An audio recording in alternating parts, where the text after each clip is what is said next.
in the first chapter of your book, there were some statistics that you laid out in regards to men, and like some of them are, well, all of them are like very alarming. The fact that men account for such a high percentage of suicides in the U.S. A lot of men deal with some sort of trauma, suffering from depression, anxiety, and I'm wondering, do you think that society today in the U.S., do you think most people uh, recognize these struggles of men, or do you think that some of these statistics are still kind of not too many people know about what's going on with men? So I think more and more people are coming up and coming out to talk about it, but the numbers are still skewed, to be very honest with you, because I have interviewed people. I have talked to the scientists, I've talked to the professor, I've talked to psychologists, and numbers are skewed.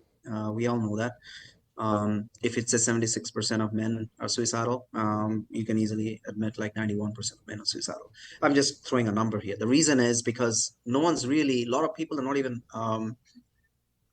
reporting.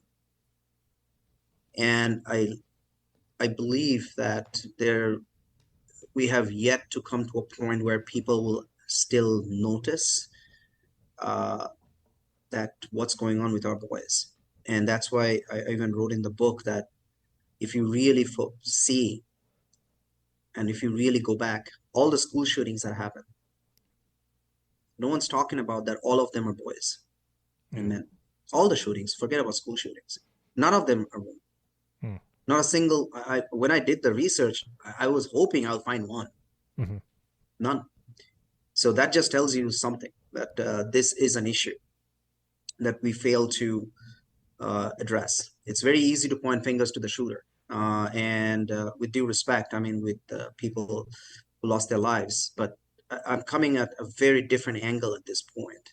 I'm not saying that what they have committed is not heinous. I'm not saying that they shouldn't be punished.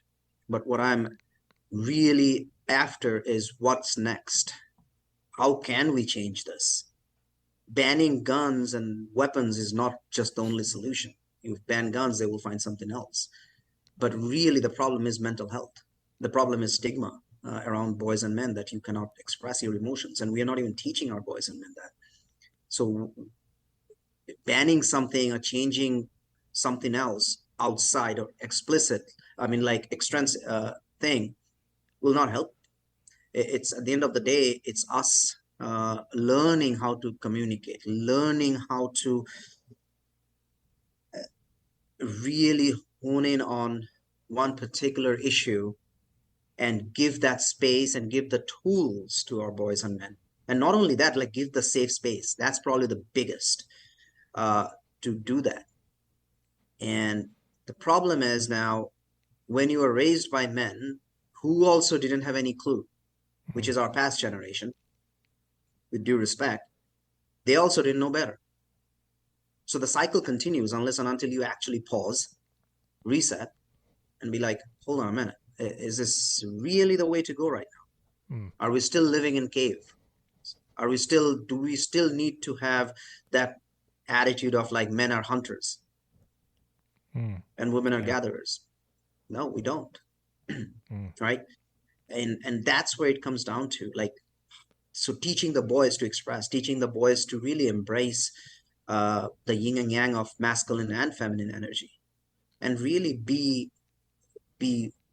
strong, like learn how to be powerful, learn all of it as masculinity as is, but also learn how to tame it. And that's what makes a man, not the other way around to just show around like and just fight and just for no reason without a purpose. mm, So that's what I feel like boys and men have no purpose. I mean, we feel like there's a lack of purpose. And honestly, men are supposed to do something with their life to take care of the family. That's just how it is. It is supposed to be.